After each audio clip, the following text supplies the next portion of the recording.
BC రిజర్వేషన్లపై చిత్తశుద్ధి ఉంటే రాష్ట్ర ప్రభుత్వం నిరూపించుకోవాలన్నారు BC JAC chairman Jajula Srinivas Goud.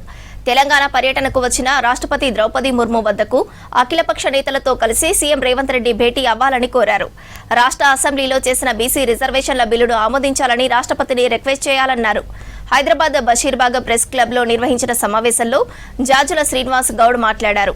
21 రోజులు జరిగిన శీతాకాల పార్లమెంటు సమావేశాల్లో 21 నిమిషాలు కూడా బీసీ రిజర్వేషన్లపై చర్చ జరగలేదన్నారు. 42% బీసీ రిజర్వేషన్లు పెంచకుండా ఎంపీటీసీ జెడ్పీటీసీ ఎన్నికలకు వెళ్తామంటే బీసీలు ఒప్పుకోరని చెప్పారు జాజుల. దగ్గర ధర్నా చేశారు. తెల్లారి రాష్ట్రపతిని కలవాలని చెప్పి నిర్ణయించుకుంది.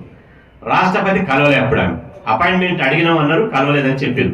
ఇప్పుడు రాష్ట్రపతి గారు హైదరాబాద్లోనే ఉన్నారు.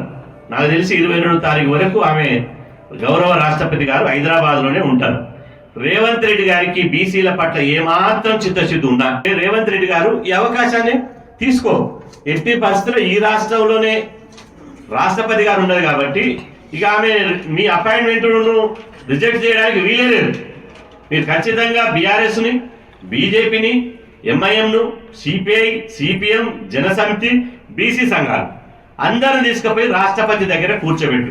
బీసీ బిల్లు మీరు పంపించినటువంటి బీసీ రిజర్వేషన్ల బిల్లు రాష్ట్రపతి దగ్గర పోయి 8 నెలలైంది. 8 నెలలలో రాష్ట్రపతి గారు ఏమైంది మేము పంపిన బిల్లు అని చెప్పి నిలది. ఒకవేళ రాష్ట్రపతి గారు మీకు సమయం ఇవ్వలేదు అనుకో, రాష్ట్రపతి పర్యటన బహిష్కరిస్తున్నామని చెప్పు. మీకు రాష్ట్రపతి యొక్క అపాయింట్మెంట్ తిరస్కరించు. లేదా బీసీల పట్ల చిత్తశుద్ధి ఉంటే అఖిల పక్షాన్ని తీసుకొని రాష్ట్రపతిని కలువు.